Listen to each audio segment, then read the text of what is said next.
আপনারা একটা জিনিস লক্ষ্য করেছেন, জামাত শিবিরের সবচেয়ে বেশি ক্ষোভ হলো আল্লামা মহিবুল্লাহ বাবুনগরীর উপরে। অথচ মহিবুল্লাহ বাবুনগরী জামাতের তেমন একটা ক্ষতি করে নাই। সবচাইতে জামাতের ক্ষতি করেছে নজিবুল বাশার মাঝ ভান্ডারী, যিনি 2013 সালে জাতীয় সংসদে দাঁড়িয়ে জামাতের 5 জন নেতার ফাঁসির ব্যাপারে জোরালো বক্তব্য রেখে ফাঁসিতে ঝুলিয়ে ছেড়েছিল এবং জামাত শিবিরকে নিষিদ্ধের পিছনে সবচেয়ে বেশি অবদান রেখেছিল এই নজিবুল বাশার মাঝ ভান্ডারী, এই ভণ্ড পীর। কিন্তু জামাত শিবির নজিবুল বাশার মাঝ ভান্ডারীর ব্যাপারে তাদের কোনো ক্ষোভ নেই, কোনো রাগ নেই, কোনো আক্ষেপ নেই, তাদের বিরুদ্ধে কোনো মামলাও করে নাই। অথচ রাত দিন 24 ঘন্টা তারা আল্লামা মহিবুল্লাহ বাবুনগরীকে কত প্রকার গালাগালি যে করেছে, এগুলোর হিসাব জামাত শিবিরের কাছেও নাই। যে পরিমাণ মহিবুল্লাহ বাবুনগরীকে তারা সোশ্যাল মিডিয়ায় গালাগালি করে, তাকে বিদেশি সাংবাদিক ইলিয়াসকে দিয়ে দাজ্জাল পর্যন্ত বানিয়ে দিল। এরপরে মুনাফিক দালাল এগুলো তো পান্তা ভাত। কিন্তু জামাত শিবিরের বিবেকের কাছে আমার একটা প্রশ্ন, ভাই, তোমরা যখন ফখরুলের পায়ের কাছে দা বৈশা এতিমের মতন বৈশা থাকো, তখন তোমরা এটা নাম দাও রাজনৈতিক কৌশল। অথচ সেখানে সেই ফখরুল ইসলাম আলমগীর স্বয়ং, সেই দলের প্রধানমন্ত্রী স্বয়ং যখন আমাদের উলামায়ে কেরামের কাছে যায়, তখনই দালাল হয়ে যায়। কেন ভাই? তোমরা করলে কুরু আর অন্য আলেমরা গেলে মাকরু, এইটা কেন? তোমরা যা করো সব ইসলামের জন্য হয়, অন্যরা যা করে সব দালালি হয়। এই যে আমি ভালো আমি ভালো, এটা বলেছিল মিস্টার ইবলিস। তিনি বললো আমি ভালো, আল্লাহ বলেন উসজুদলি আদম, ও বললো না আমি ভালো, আনা খয়রুম মিন, আমি তার থেকে ভালো, আমি কেন তার সেজদা করব? এই হলো একটা অবস্থা। সম্মানিত বন্ধুগণ, আমার ভাইয়ের আমার, এই জন্য জামাত শিবিরকে বলবো, ভাই, আপনাদের শত্রু মহিবুল্লাহ বাবুনগরী নয়, এদেশের কওমি আলেমরা নয়, আপনাদের শত্রু যারা তাদের পিছনে লাগে, এতে আপনাদের ইসলামী সংগঠন এগিয়ে যাবে ইনশাআল্লাহ। কোরআনের মাহফিল, কোরআনের কথা বললেই বাবাজি গরম হয়ে যায়। কথা বলছে না, কথা বলছে না। তে বলতেছেন আমি মুমিনদেরকে খেলাফত দিলে ওরা প্রথমে নামাজের আইন পাশ করবে, এরপরে যাকাতের আইন পাশ করবে, আর 3 নাম্বার ওরা সৎ কাজের আদেশ করবে, অসৎ কাজ থেকে নিষেধ করবে। এই 4টি কাজ যখন করবে, আল্লাহ বলেন আল্লাহ পাক বলেন ওয়ালাউ আন্না আহলাল কুরা ওয়াতামানু ওয়াত্তাকাউ, যদি গ্রামের লোকেরা ঈমান আনতে পারে, আল্লাহকে ভয় করতে পারে, আমি আল্লাহ রাব্বুল আলামিন তখন আমার রহমতের সমস্ত দরজাগুলো, জমিনের দরজাগুলো, আসমানের দরজাগুলো খুলে দিব। ওই সমাজে আর কোনো অভাব থাকবে না। তার বাস্তব প্রমাণ হলো আফগানিস্তান। মোল্লারা ক্ষমতায় গেছে ভাই কয় বছর? 2 বছর। কয় বছর?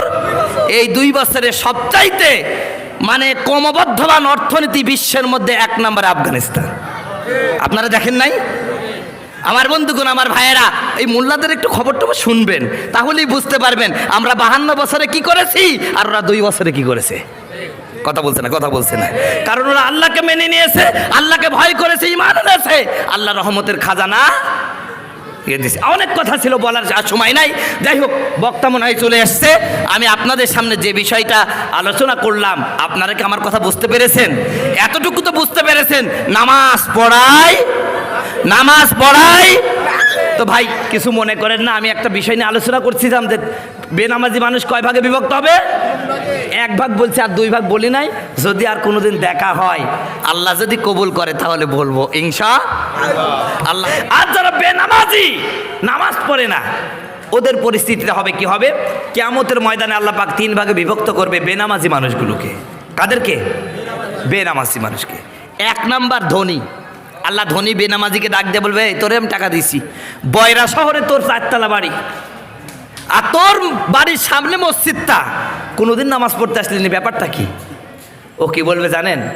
আল্লাহ তুমি আমার এমন টাকা পয়সা দিছো আর এত বড় ব্যবসা, এগুলো কন্ট্রোল করতে গিয়ে সময় পাইনি, এই জন্য নামাজ পড়তে পারিনি, বুঝছেন? আল্লাহ বলবেন তোর চেয়েও ধনী মানুষ এই পৃথিবীতে আমি পাঠাইছি, কিন্তু জীবনে তারা নামাজ ছাড়ে। ও বলবে আল্লাহ আমার চেয়ে ধনী মানুষ, তোমার সাহাবী তো সবই গরিব ছিল, তোমার নবীর সাহাবীরা, আমার চেয়ে ধনী মানে? আমার আল্লাহ রাব্বুল আলামিন এই ধনী মানুষটার বিরুদ্ধে একজন নামাজি ধনী মানুষকে দান করায় দিবেন। ওই ধনী মানুষটার নাম হলো উসমান গনি রাদিয়াল্লাহু তাআলা আনহু। আল্লাহর ভাষায় যাকে ধনী বলা হয় সে মনে হয় 2-5 টাকার মালিক। ভাই, ইতিহাস যারা পড়েছেন বা পড়েন নাই, একটু আপনারা কান খুলে শোনেন। আজ থেকে 800 বছর আগে শায়েস্তা খানের আমলে টাকায় 8 মণ চাল পাওয়া যেত। কথা বলছে না কেন? 8 মণ চাল পাওয়া যেত। তাহলে 800 বছর আগে 1 টাকার মূল্য কত ছিল? আজ থেকে 1500 বছর আগে হযরতে ওসমান গনির বাৎসরিক ইনকাম ছিল, বাৎসরিক আয় ছিল 6 লক্ষ দিরহাম। বলেন সুবহানাল্লাহ। ধনী কি ছোট গাড়ি, অল্প টাকার মালিক নাকি? আজ থেকে 1500 বছর আগে যেই লোকটার বাৎসরিক ইনকাম ছিল 6 লক্ষ দিরহাম, তাহলে আপনি চিন্তা করেন কি পরিমাণ ধনী ছিল। আমার আল্লাহ ওসমান গনিকে ডাক দিয়ে বলবেন, ওসমান রে, এত ধনী বানাইলাম, এত বড় লোক বানালাম, এত টাকার পাহাড় তোরে দিয়া দিলাম, নামাজ কয়েক তো কাজা করেছি। হযরতে ওসমান চোখের পানি ছেনে দিয়ে বলবে, আয় আল্লাহ, নামাজ কাজা তো দূরে থাক, জীবনে তো নামাজ না পড়া তো দূরে থাক, জীবনে তো আমার তাহার যদি কাজা হয় নাই। বলে সুবহানাল্লাহ। আমার ভাইয়েরা, বুখারী মুসলিমের মধ্যে দেখবেন হযরতে উসমানের জীবনীতে লেখা আছে, হযরতে উসমান, আমার ভাইয়েরা, এশার নামাজ যখন হয়ে যেত, এশার নামাজের পরে সবাই যখন চলে যেত, উসমান কিন্তু বাড়িতে যাইতেন না। তিনি তাহাজ্জুদের নামাজের জন্য তৈয়ার হয়ে যেতেন। তিনি কিন্তু হাফিজুল কোরআন ওয়াল হাদিস ছিলেন, হাফেজে কোরআন ছিলেন। সূরা ফাতিহার পরে সূরা বাকারা শুরু করতেন। তার বন্ধুরা বলতো, মনে হয় এই বাকারা সূরাটা শেষ হয়ে গেলে ওসমান গনি রুকুতে চলে যাবে। না, তিনি ওসমান গনি বাকারা শেষ করেই রুকুতে যান নাই। এরপরে সূরা আলে ইমরান, সূরা নিসা, কিতাবের মধ্যে নাকি 2 রাকাত নামাজ পড়তে পড়তে হযরতে ওসমান গনি রাদিয়াল্লাহু তাআলা আনহুর কোন দিন ফজরের আজান হয়ে যেত। বলেন সুবহানাল্লাহ। এই ছিল নামাজি। ও বন্ধু, আপনি যদি মনে করেন কিয়ামতের ময়দানে বলবেন, আল্লাহ, ধনী মানুষ ছিলাম, অনেকগুলো কোম্পানির মালিক ছিলাম, ফ্যাক্টরির মালিক ছিলাম, গ্রুপ অফ ইন্ডাস্ট্রিজের মালিক ছিলাম, ব্যবসার কারণে, ব্যস্ততার কারণে নামাজ পড়তে পারে নাই, আপনার বিরুদ্ধে যদি উসমানকে দাঁড় করায় দেন, বলেন তো কোনো জবাব আছে নাকি? আরো জোরে বলেন, আছে নাকি? সময় শেষ ভাই, তাহলে তার কি বলবো, সময় শেষ হয়ে গেল। এখন আলোচনা যে শুরু করছি, এটা শেষ করতে গেলে অনেক সময় লাগবে। কথা বলুন, ঠিক কিনা? যাই হোক, আমি আমার আলোচনায় কষ্ট পেয়েছেন নাকি?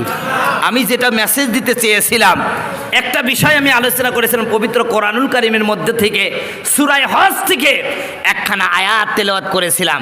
আল্লাহ বলছেন, আল্লাযীনা ইম্মাক্কান্নাহুম ফিল আরদ, আমি যদি মুমিনদেরকে জমিনের খেলাফত দান করি, ওরা সংসদে গিয়ে, পার্লামেন্টে গিয়ে প্রথম অধিবেশনে যেই বিলটি পাস করবে সেটা হলো নামাজের বিল। কিসের বিল? জোরে বলেন, কিসের বিল? কেন বলেন তো? নামাজের বিল পাস করবে কেন, অন্যান্য সব থাকতে? কারণ একটি সমাজকে, একটি দেশকে উন্নয়নশীল, সমৃদ্ধিশীল